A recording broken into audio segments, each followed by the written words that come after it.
Good morning everyone. Ito po ang inyong lingkod, si Pastor Ruel Camia po mula po dito sa Winnipeg, Manitoba, Canada para po sa ating pag-aaral ng salita ng Diyos ngayon pong umaga. Welcome po sa Tinig ng Pag-asa. Araw po ng Tuesday ngayon, May 20 at ang ating pong pag-aaral ay pinamagatan po nating Why Church Membership Matters. Bakit daw po mahalaga ang church membership?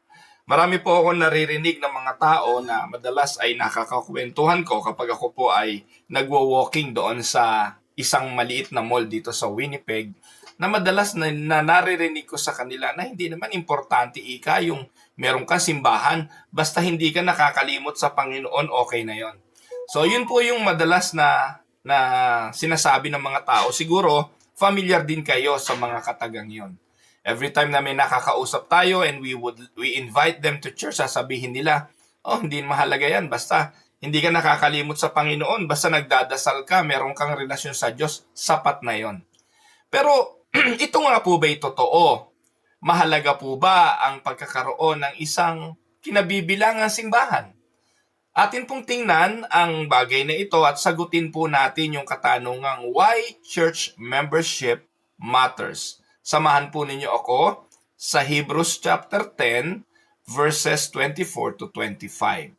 Ganito po ang paalala ng sumulat ng aklat ng Hebreo. And let us consider how may spur one another on toward love and good deeds, not giving up meeting together as some are in the habit of doing, but encouraging one another, and all the more as you see the day approaching. Dito po sa talatang ito na ating binasa, makikita natin na mayroong samahan ng mga mananampalataya. May mga pagtitipon ng mga mananampalataya. At ang tawag po natin doon sa ating lengguwahe ay simbahan. Ang tawag po roon ay church, local, visible congregation. At ang sabi rito, wag daw nating pabayaan ang pagtitipon. Ibig sabihin, meron po talagang regular na dapat pagtitipon ang simbahan. Bakit ito mahalaga? Unang sagot po dyan, church membership is biblical. Kung hindi po biblical ang church membership, wag na natin yang gawin. Tama na nga siguro yung kung kilala mo si Jesus bilang Panginoon at ikay nananampalataya sa Kanya, sapat na nga siguro yung wag ka nang magsimba, sa bahay ka na lang, magdasal ka, kung nakakapagbasa ka ng Bible, magbasa ka ng Bible. Pero hindi po ganun ang ating mababasa sa banal na kasulatan. Biblically speaking, church membership matters. Sabi po sa aklat ng mga gawa, chapter 2, verse 41 at verse 47, ganito ang ating mababasa. So those who received His word were baptized and were added that day about 3,000 souls. Tapos sa verse 47, and the Lord added to their number day by day those who were being saved. So yung word na added, makikita po natin dyan, yung katagang idinadagdag sa kanila. Ito po'y kalipunan ng mga mananampalataya ng early church, nung nagpapasimula pa lamang po ang Iglesia ng Panginoong Jesucristo sa aklat ng mga gawa, pagkatapos niyang iwanan ng mga alagad.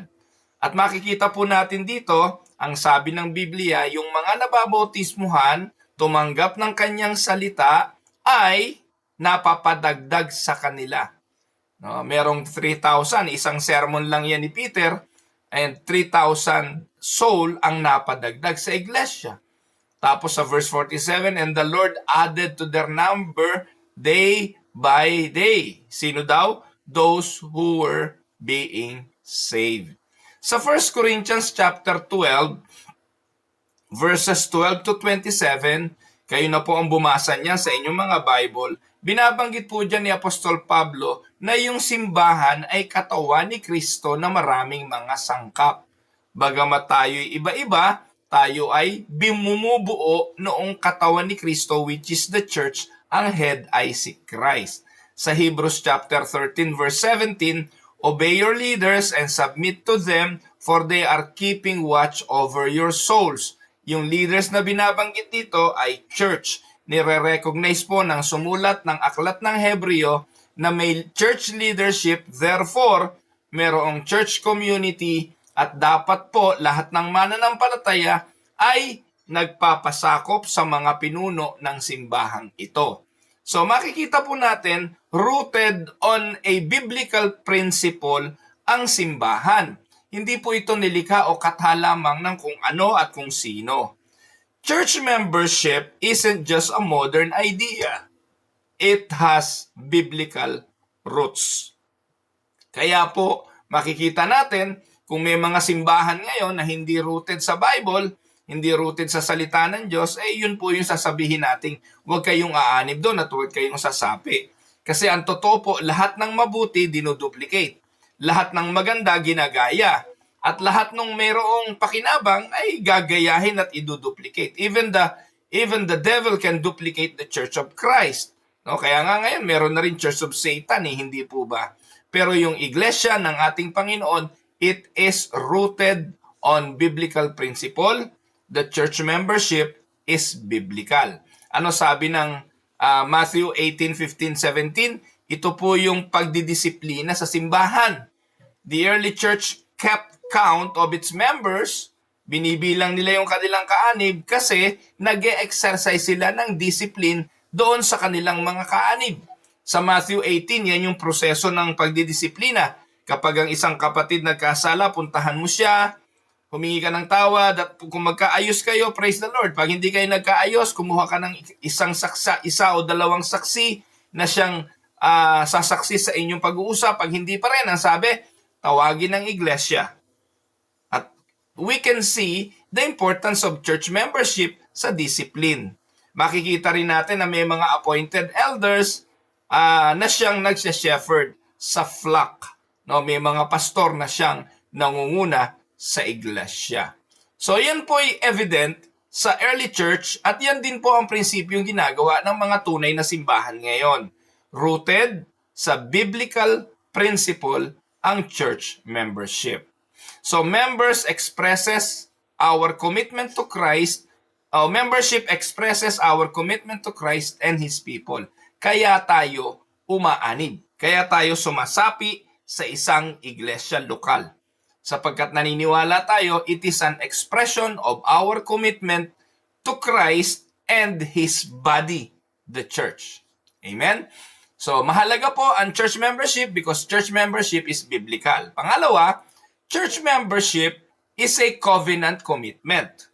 Sa Romans chapter 4, verses 4-5, sabi po dyan, for just as each of us has one body with many members, and these members do not all have the same function, so in Christ, we, though many, form one body, and each member belongs to all the others. So nakikita po natin na ang iglesia ay hindi lang ikaw. No? Kapag sinabing iglesia, ito ay kalipunan. Mga tinawag ng Panginoon para maging kanyang katawan. Hindi po isa kundi kalipunan, many members though one body, and these members do not all have the same function. May kanya-kanya tayong tungkuling gagampanan sa loob ng iglesia. Sa Ephesians 4:15-16, ang sabi diyan, instead, speaking the truth in love, we will grow to become in every respect the mature body of Him who is the head, that is Christ. From Him, the whole body joined and held together by every supporting ligament grows and builds itself up in love as each part does its work.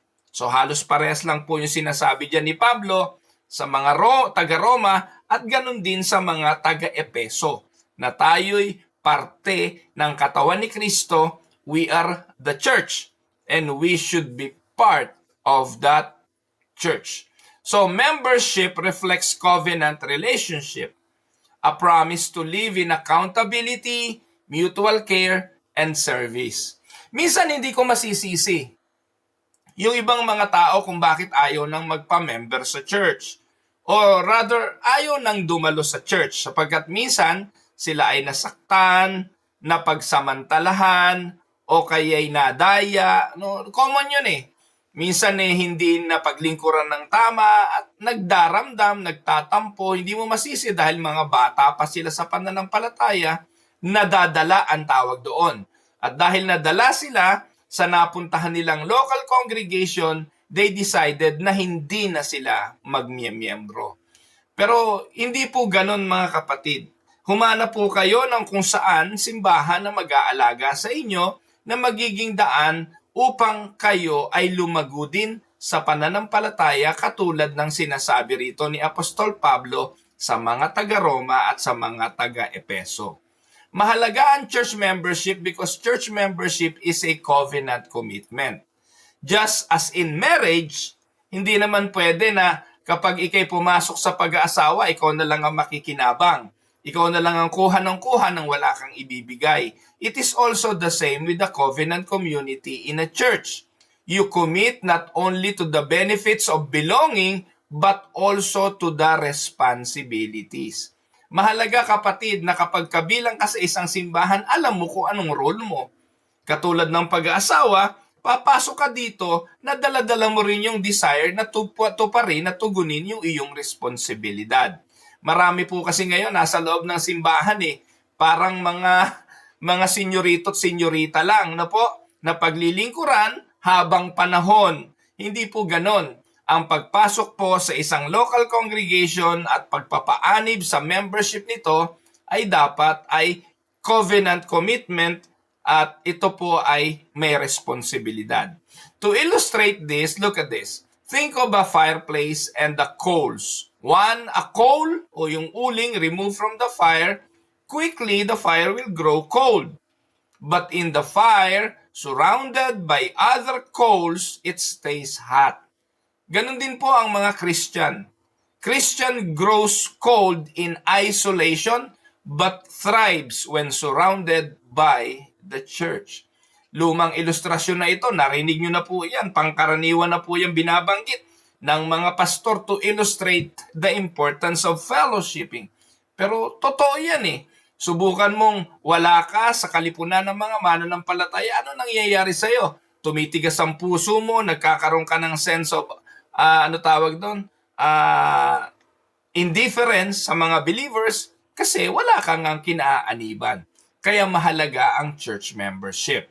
Pangatlo, church membership provides protection and growth.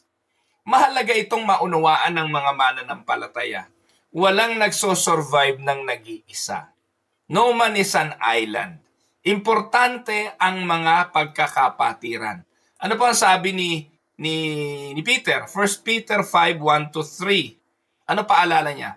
To the elders among you, I appeal as a fellow elder and a witness to Christ's suffering, who also will share the glory to be revealed. Be shepherds of God's flock that is under your care, watching over them. Not because you must, but because you are willing, as God wants you to be, not pursuing dishonest gain, but eager to serve, not lording it over those entrusted to you, but being examples to the flock. Ang kinakausap po rito ni Pedro ay yung kapwa elder niya o kapwa niya pastor. Na ang pastor dapat daw ay mangalaga sa buhay ng iglesia na kanyang pinangungunahan. No? Be shepherds of God's flock that is under your care.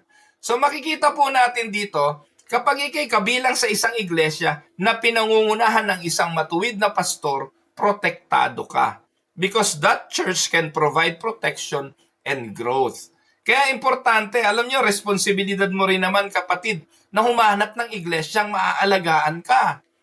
No, alam nyo, ito ang problema, napaka-mitikuloso natin sa pagpunta sa restaurant, namimili tayong magandang restaurant. Pag pupunta tayo sa anumang lugar, pasyalan, gusto natin magandang pasyalan.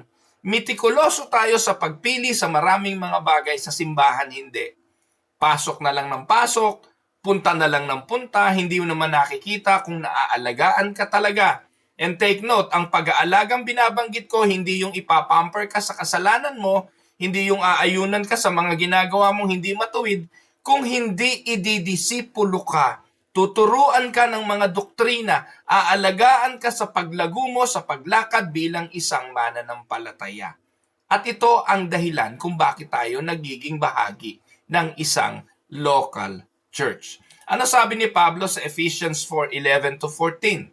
So Christ Himself gave the apostles, etong purpose, Binigyan ng apostol, tapos na yan. Binigyan ng propeta, tapos na yan. Mga evangelists, pastors, and teachers. Ito ngayon yung nananatili. Tinupad na ng mga apostol ang kanilang gawain, tapos na sila. Yung mga propeta, tapos na rin yon. Pero ngayon, nagpapatuloy ang mga evangelists, yung mga pastors and teachers. Anong purpose? To equip His people for works of service, so that the body of Christ may be built up until we all reach unity in the faith and in the knowledge of the Son of God and become mature, attaining to the whole measure of the fullness of Christ. Then, ano sabi? We will no longer be infants, tossed back and forth by the waves and blown here and there by every wind of teaching and by the cunning and craftiness of people in their deceitful scheming. Anong ibig sabihin? Kaya maraming mga tao ngayon ang napakadaling matangay, napakadaling maimpluwensyahan ng mga sari-saring mga katuruan kasi nga hindi grounded, hindi naturuan, hindi naprotektahan at hindi nakapag-provide ang simbahan ng growth kasi hindi ka naman pumunta sa isang reliable church, sa isang katiwa-tiwalang pastor at sa isang simbahan na maaalagaan at mapoproteksyonan ka. So, membership places you under biblical shepherding and loving discipline, Galatians 6:1. And it is a means of grace where your spiritual growth is cultivated and your soul is cared for by leaders who are accountable for your well-being. Tandaan mga kapatid, ilalagay ka ng Diyos sa isang pastol na mag-aalaga sa iyo. Kung ika'y kanyang pinili para sa kaligtasan, He who began a good work in you will be faithful to complete it. Ilalagay ka niya sa isang tagapag-alagang pastor. And church membership is important. Is important because church membership provides protection and growth for you. Amen? Pangapat, why church membership matters? Church membership is for service and mission. Mahalaga ito. Tinawag tayo ng Panginoon hindi lang naman para manampalataya, kung hindi ang magpatuloy sa paggawa ng kabutihan. Sabi ng Galatians chapter 6 verse 10, therefore, as we have opportunity, let us do good to all people, especially, kanino? To those who belong to the family of believers. Inuutusan tayong gumawa ng mabuti sa ating kapwa, pero pangunahin yung kapatid sa pananampalataya. At ito'y mangyayari sa loob ng iglesia. Sa Matthew 28, ito yung Great Commission. Therefore, go and make disciples of all nations, baptizing them in the name of the Father and of the Son and of the Holy Spirit, and teaching them to obey everything I have commanded you. And surely, I am with you always to the very end of the age. Tandaan, membership helps you to use your spiritual gifts for the edification of others. Yung mga bagay na nalalaman mo, natututunan mo, makakatulong sa iyo. Pero ibinigay ito ng Diyos hindi lang para sa iyo, kundi para ituro sa iba. Amen po ba? So it also provides a community through which you evangelize and you serve the world. Lone Ranger Christianity misses the mission of the church. Yung mga tao po na nakakausap ko na sabi ayaw nang umattend sa church at sila'y Kristiyano naman, nananalangin naman at sila naman nagbabasa ng Bible, okay na raw yun. They miss one thing in their life. At ano yun? Yung magamit para sa misyon ng ating Panginoon. Yung magamit para sa kanyang katawan. So bilang illustration, picture a football player who shows up only on game day but never attends practice. He never listens to the coach or wears the team uniform. ano siya? He is not really on the team. So it is with believers who attend occasionally on church occasionally but never commit in membership. Sila yung mga miyembro sa simbahan na katulad ng football player na ito na kung kailan lang game saka siya darating, hindi pwede yun. From a biblical standpoint, hindi yun uubra. Now, paano natin ngayon sasagutin? Ito, so nakita natin yung 4 na mahalagang reason why church membership is important. Paano naman natin sasagutin? How can we answer those people who says they don't need to be a part of a local congregation to live a Christian life? So sagutin po natin sila from a biblical and reformed perspective. Here are some thoughtful, gracious, and persuasive ways to respond to them. Kaya kung may nakakausap kayo na ganun na sinasabi, ito po ang ilang sagot. Una, Scripture teaches that Christians are part of a body. Sabihin mo sa kanila, kapatid, bawat Kristiyano ay bahagi ng katawan ni Kristo. Ang sabi ng Bible, 1 Corinthians 12:27, now you are the body of Christ and each one of you is a part of it. Kung naniniwala kang ikay pinili ng Panginoon at naligtas ka sa kanyang biyaya, ibig sabihin, parte ka ng katawan ni Kristo. You need to be a part of a local congregation. The Bible doesn't describe believers as isolated individuals, but as members of one body. Amen po, kapatid. Just as a hand or foot cannot survive apart from the body, so a Christian cannot grow in faith apart from the local church. Ang metaphor ni Apostol Pablo assumes active participation and interdependence. Kung ako'y kailangan nyo, mga kapatid, bilang pastor na mag-aalaga sa inyo, no po, dapat ko ring maintindihan na kailangan ko kayo, no, para maging bahagi ng aking buhay at paglago. Kagaya po ng ginagawa ko po rito sa Tinig ng Pag-asa, paulit-ulit ko tong sinasabi sa inyo. Kung nakikinabang kayo sa mga turo at aral na inyong naririnig dito, sasabihin ko sa inyo, higit akong nakikinabang dito.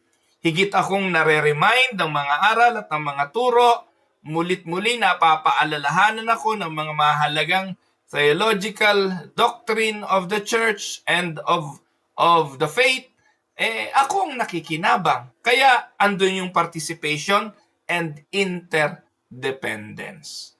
Pangalawang pwede nating sabihin sa kanila, the local church is where God ordained worship and growth. Bagamat merong mga personal worship, yes, we can worship God in spirit and in truth. We can worship God in isolation personally. But ayon sa ating binasang talata sa Hebrews 10:24-25, let us not give up meeting together as some are in the habit of doing, but encouraging one another. Sinulat ito bilang paalala na bagamat nakakapagpuri naman tayo sa Diyos kahit tayo'y nasa silid natin. Ano man ang iyong ginagawa, kumakain ka man o umiinom, or kahit nasaan ka, pwede kang magbigay ng glory sa Diyos. Amen? But, dito po'y may paalala that we should not neglect the importance of meeting together. Nakagaya ng ginagawa ng iba, but encouraging one another. Mga kapatid, God has ordained the local gathering for 1. Worship. 2. Preaching of the Word. 3. Sacraments. Ano yung sacraments? Baptism and the Lord's Supper. And the last, discipline and care. This cannot be faithfully practiced in isolation. Sige nga, magbautismo ka nga mag-isa. Sige nga, mag-communion ka nga mag-isa. Sige nga, disiplinahin mo nga sarili mo. Sige nga, mag-preach ka nga sa sarili mo ng Word of God. It will not happen in isolation. Yang mga bagay na yan is in the context of a gathering of believers in a local congregation.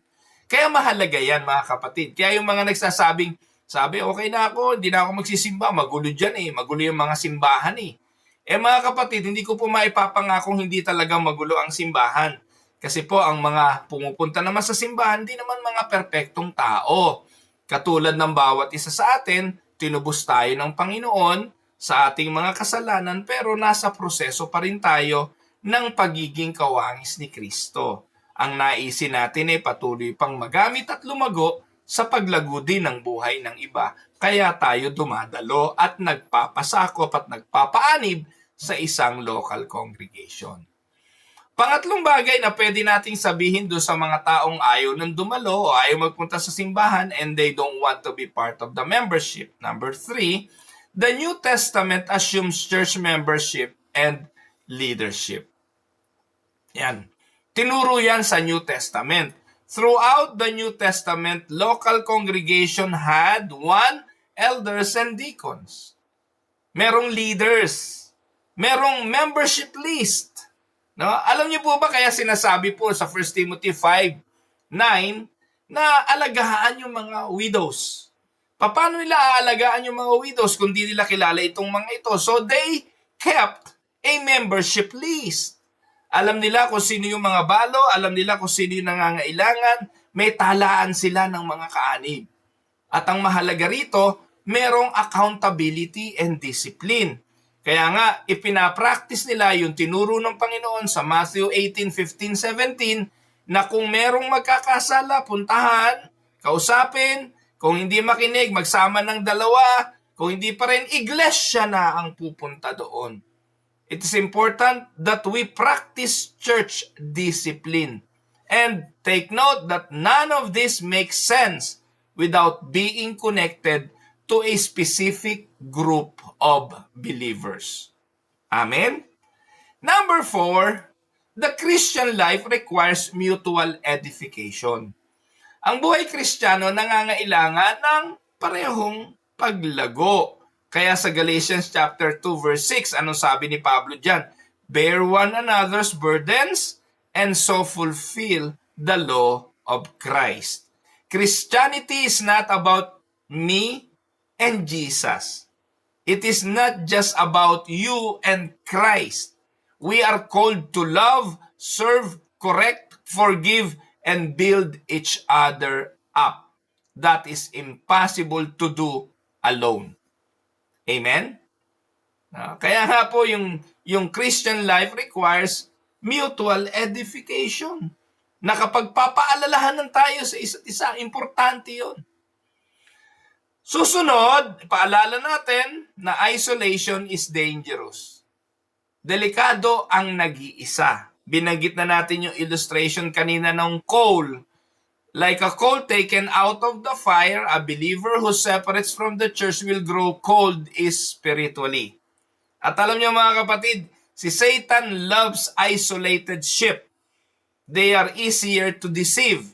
They are easier to discourage and destroy.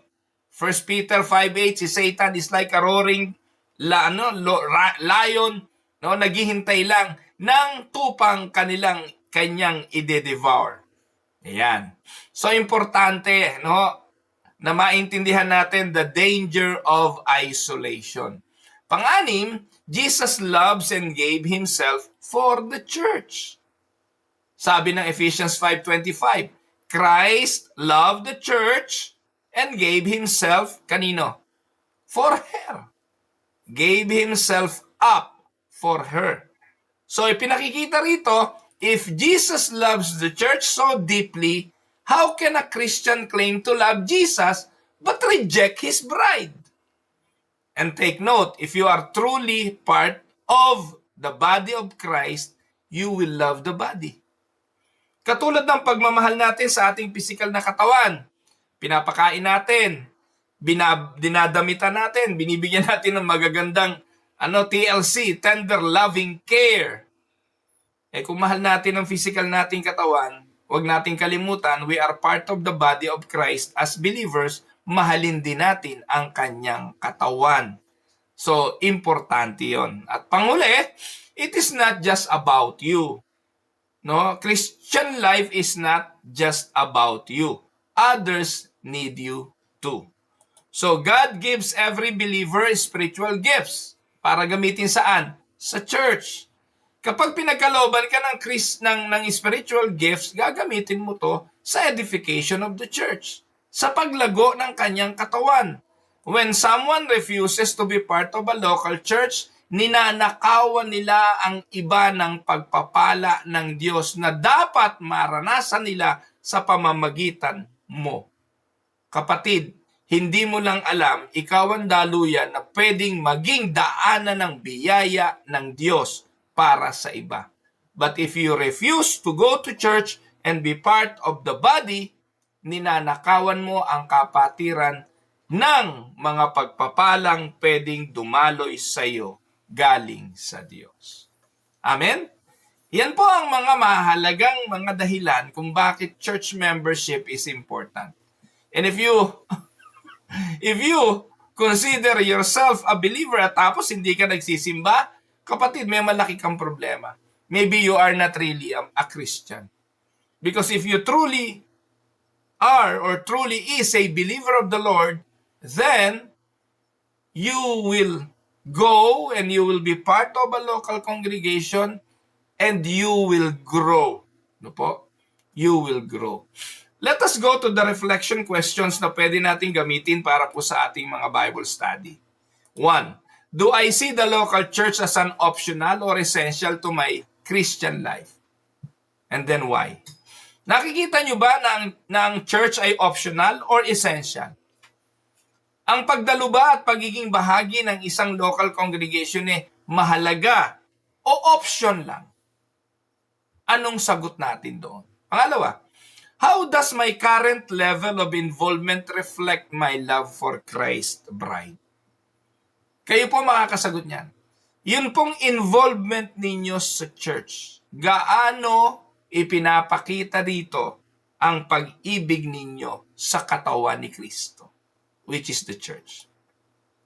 Have I submitted myself to the care and authority of church leaders as Scripture commands? Ipinapasakop mo ba ang iyong sarili sa otoridad ng simbahan? Pang-apat, am I using my gifts to build up the body of Christ? Or am I a passive consumer inside the church? Panghuli, in what ways does my church membership reflect the gospel to the world? At bilang panghuling exhortation, tandaan mga kapatid, church membership is not about formality. It's about family. Amen? It's about belonging, growing, serving, and being known. Christ did not save us to be alone, but to be part of His body, the church. Let us not treat lightly what He has joined together by His blood. Katulad ng pag-aasawa, ang pinagsama ng Diyos hindi pwedeng paghiwalayin ng tao. Kung ika'y pinili para sa kaligtasan, inadapt sa kaharian at pamilya ng Diyos, do not take that lightly. What God has joined together, hindi kayang paghiwalayin dapat ng tao. Amen? Mga kapatid, ito po ang inyong lingkod, si Pastor Roel Camia po, mula po dito sa Winnipeg, Manitoba, Canada, para po sa ating pag-aaral ng salita ng Diyos ngayong umaga, dito po sa Tinig ng Pag-asa. Magandang araw po, mga kapatid.